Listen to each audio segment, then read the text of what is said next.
Nagalak at the same time sa Panginoon na after several weeks ay nakatungtong po ulit sa pulpitong ito, sa dito.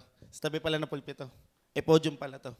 Kaya upang pasalamat niya sa Panginoon. Talagang napakabuti ng Panginoon na ako'y parang parang prodigal son ng turing ko sa aking sarili na bagamat ako'y regular na nasimbahan doon sa sa doon sa Lobo, malapit niya sa school na tinuturuan, ay there's no place like the church that once God has put you in the first place. Yan ang aking masasabi na aking bulay. Talagang dumaan niya sa panghihina, lalo yan, kami ni Uwa. Ako kahit nga ako'y regular nga nasimba doon, ay talagang ako'y hinang-hina rin sa aking spiritual na buhay. Yung kahit nga mag-regular na Bible reading, mag-regular na prayer, at mag-regular na church attendance, talagang iba pa rin yung pag nasa tunay na tahanan. Church sick, church homesick, ang naging term ko siguro doon sa gayon. Kaya ako'y napapalimit niya na pag-uwi. Kasi gusto ko ulit na una ay makagampan ulit ang ministry. Na banda-banderiya na kung pag-pray niyo po talaga na ako'y makalipat dito sa Taysan at ako'y babalik din sa ministry kahit baka sa choir o sa posting ministry na kung saan doon ako unang hinubog ng Panginoon. Pagdating sa talentang pinagkaloob sa akin ay naway makapanumbalik nga. Pati rin lalo sa instrument, ang gitara ay namumurol na na minsan niya ako nagigilty sa aking sarili at wordly ang aking na ito nakakanta at hindi naman Christian hymns ang aking natutugtog. At yun, nagpapasalamat din niya ako sa Panginoon dahil sa yun, kahit gabi na umuwi galing school ay safe pa rin naman na nakakabalik. At salamat din niya sa Panginoon sa inyo mga kapatiran sa pag-pray niyo sa akin. Hindi ko kayo may specific. Pero sa tingin ko may nagpipray din naman. Kahit papaano. Lalo na ang pastor. Pastor, ang masasabi ko sa nagpipray sa akin dahil tulad niya ng lagi niya preaching, ay hindi siya naliban ng isang araw na hindi tayo pinapanalangin lahat. At kaya dapat tayo maging grateful niya sa pastor tulad niya nung preaching kanina. Our elders are worthy of double honor. At patuloy natin i-appreciate, patuloy tayong magsumikap nga sa Panginoon na imbes na tayo ay mag-isip na nagyayabang pasar sa ating harap, ay isipin na lang natin na siya patuloy na pinagpapala kasi siya nga ay ginagamit ng Panginoon sa paglilingkod. At hindi yun biro. Bagamat hindi natin yun ramdam lahat, sa iba-iba tayong vocation dinala.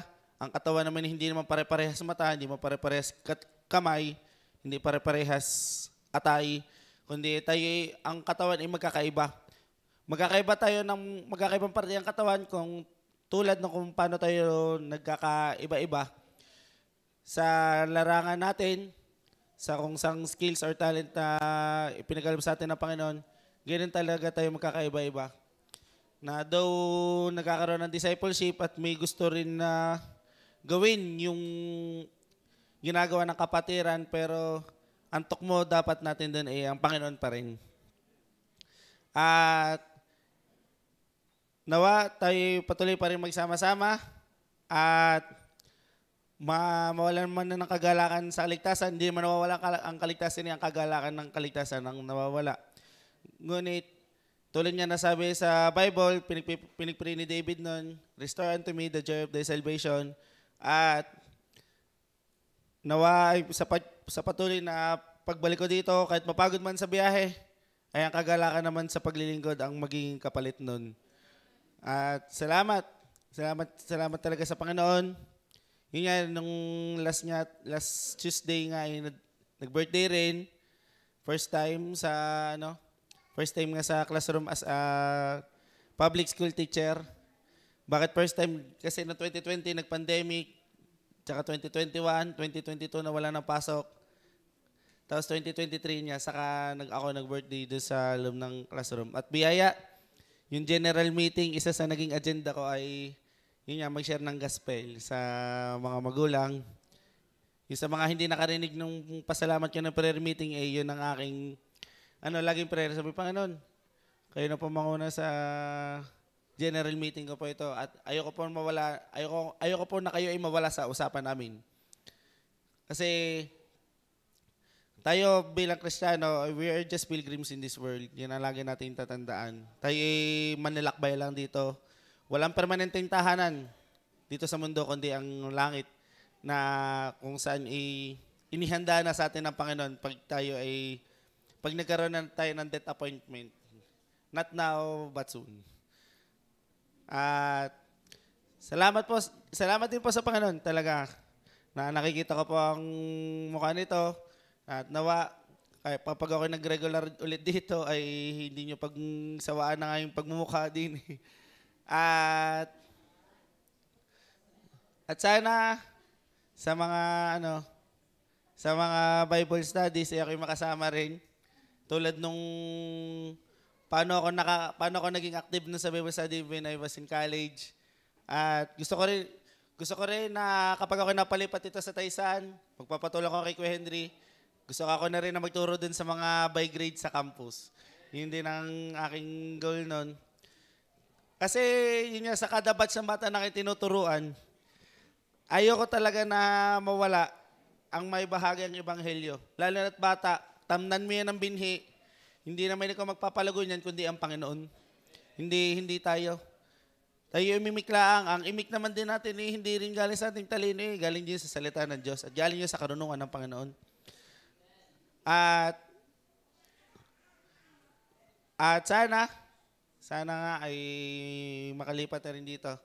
Kasi nga, kaya ako napapalimit niya rin ng uwi. Inulit ko nga ay nakakaramdam na rin ako ng church homesick. At talagang ako ay malungkot ngayon. At sana sa pagdating ng araw ako ay unti-unting bumalik ang kagalakan niya sa Panginoon sa paglilingkod. At salamat sa Panginoon sa pinagkaloob sa akin na long weekend na ito. Bukas ako ay wala ulit pasok. Kasi may pa-teachers day si Mayora sa amin sa Lubo. At sana sa mga darating na araw ay magpapasikaso na nga ako. Na bagamat walang bakante, ako magpapasa na ng paunang requirements sa transfer. Kasi ang transfer ang mas priority kaysa sa newly applicant. Kaya sa mga aplikante dito sa Taysan, pasensya na at ako ang mauuna sa inyo. Diyan muna kayo. Ako'y nakaranas din ng isa't kalahating taon din mahigit na ako'y tumambay after ko makapasa sa board exam. Kaya, hindi naman sa pagiging tambay, gamitin niyo yan na kayo naglilingkod sa Diyos. Kasi pag kayo once na nagkatrabaho na, hahanap-hanapin niyo yan. Tulad niya ng sa amin yung mga YS, dumamatay sa, may iba-iba man ang trabaho natin. Nagkaroon niya ng trabaho na from Monday to Saturday. At ang laging ipanalangin, especially sa YP na hindi nagsuko ng buhay, ay ang panalangin yung trabaho ay walang Sunday. Yun yung trabahong nakaluluwalhati sa Diyos. At patuloy na gawin niya ang kalooban ng Panginoon. Yan, papurit, pasalamat muli at sa Panginoon ng kapurihan po.